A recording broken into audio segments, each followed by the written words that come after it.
है म चाहिँ अहिले हाल टक्क पन्जाबमा छु यहाँ खड़ा करने के बाद फोटो पन्जाबतिर छु अनि यहाँ चाहिँ यो फ्रुट नेसन कर मुआ लेके आऊंगा यार फोटो खिचाएंगे पुरा यो फ्रुट घर यहाँ चाहिँ यो जस्तो जस्तो लोगो देखाएको छ नि ठ्याक्कै त्यही अनुसारको फ्रुट राखिँदो रहेछ यहाँ चाहिँ सही लाग्यो क्या मलाई पन्जाब चाहिँ यहाँ के हो यो अम्बक नेपालीको अनि यो के पो खै खानु त ओ के कतर यो आँप रहेछ यो के हो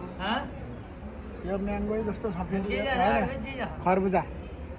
हजुर सही रहेछ जस यो उमा चाहिँ होइन एकदम राम्रो स्पेसल हुँदो रहेछ गेस्टहरूको लागि एकदम खुसी लाग्यो यस्तो देख्दा खुसी त के लाग्यो भने जस सही लाग्यो र डिजाइनहरू पनि बबाल छ है मेन्टेनेन्स ठिक छ नि त मेन्टेनेन्सहरू पनि सही छ क्या घुम्न आएको छु मेरो भाइहरूसँग खुसी लागेर छ टक्क पन्जाबतिर घुमिरहेको छु है अहिले म चाहिँ